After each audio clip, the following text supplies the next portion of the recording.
Hello everyone, welcome back to my channel. तो आज की इस वीडियो में हम डिस्कस करने वाले हैं कि आपके जीएनएम कोर्स में टोटल आपको कितने सब्जेक्ट्स पढ़ने होते हैं, इसका सिलेबस क्या रहता है।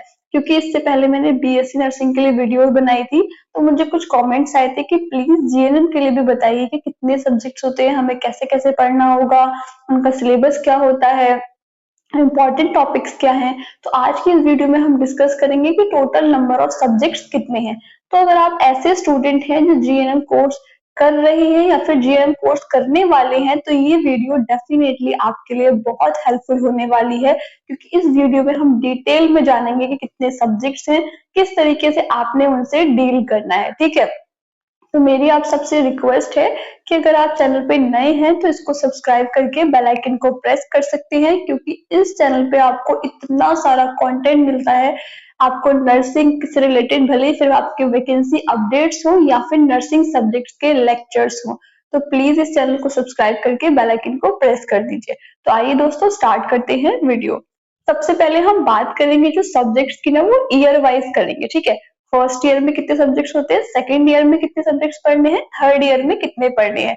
तो कोई अगर ऐसा स्टूडेंट है जिसको नहीं पता कि जीएनएम कोर्स कितने इयर्स का होता है, तो मैं बता दूं कि जीएनएम कोर्स 3 इयर्स का होता है। इसमें 2.5 ईयर की आपकी स्टडी रहती है और आपकी 6 मंथ की इंटर्नशिप होती है। ठीक है, जीएनएम आपका एक डिप्लोमा कोर्स है। इसको करने के बाद में आपको नर्सिंग के फील्ड में डिप्लोमा मिल जाता है। ठीक है, तो सबसे पहले हम बात कर लेते हैं फर्स्ट ईयर के सब्जेक्ट्स की।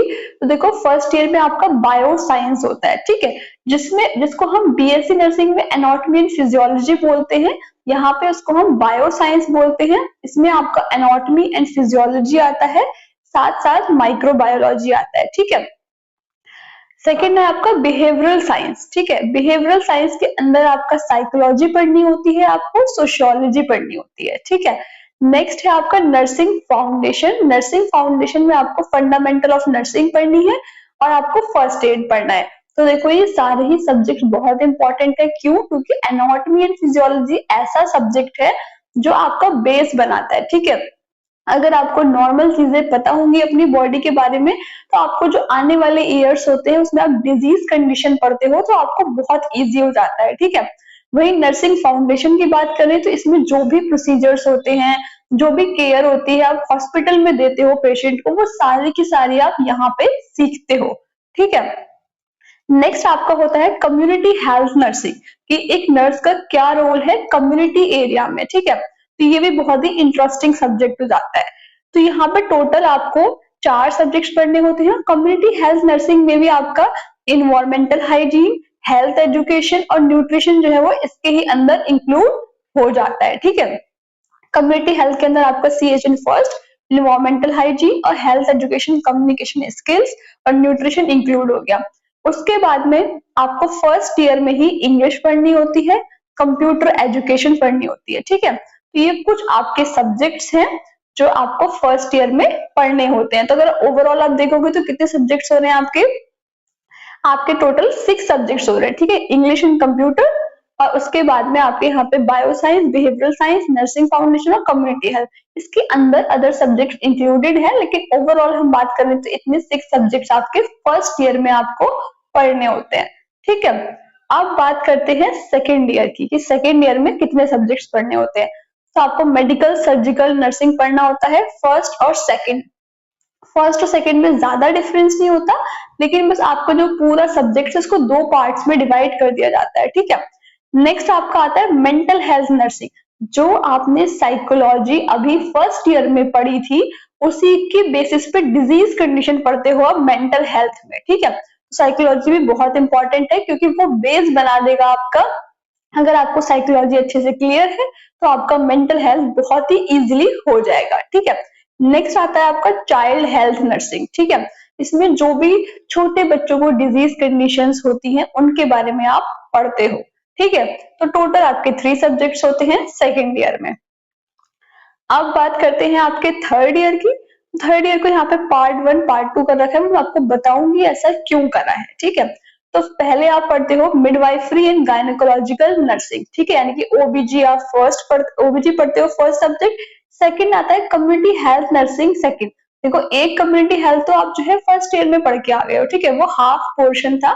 हाफ पोर्शन जो है आप थर्ड ईयर में आके पढ़ते हो, community health nursing.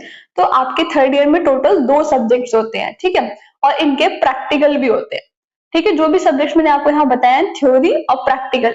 Medical surgical का भी प्रैक्टिकल होता है, मेंटल हेल्थ का भी होता है, चाइल्ड हेल्थ नर्सिंग का भी आपका प्रैक्टिकल होता है, ठीक है। वहीं आपका फर्स्ट ईयर में नर्सिंग फाउंडेशन का प्रैक्टिकल होता है, ठीक है। फर्स्ट ईयर में एक प्रैक्टिकल है आपका, सेकेंड ईयर में 3 प्रैक्टिकल्स हैं, और थर्ड ईयर में आपके 2 प्रैक्टिकल्स होते हैं, ठीक है। अब ये 6 मंथ के अंदर आपका थर्ड ईयर का कोर्स खत्म हो जाता है। उसके बाद में आपका थर्ड ईयर में फिर आते हैं नर्सिंग एजुकेशन, आपका रिसर्च एंड स्टैटिक्स, और आपके कुछ नर्सिंग एडमिनिस्ट्रेशन और वार्ड मैनेजमेंट का, ठीक है। तो ये आपका इंटर्नशिप के साथ में इंक्लूड रहता है। थर्ड ईयर को आपके 2 पार्ट्स में डिवाइड कर दिया, पार्ट 1 और पार्ट 2, ठीक है। पार्ट 2 के सब्जेक्ट्स आपके यही है, नर्सिंग एजुकेशन है, नर्सिंग रिसर्च एंड स्टैट्स है आपका, प्रोफेशनल ट्रेंड्स एंड एडजस्टमेंट्स है, nursing administration and ward management, ठीक है। तो ये टोटल इतने सब्जेक्ट्स आपको जीएनएम कोर्स के अंदर पढ़ने होते हैं।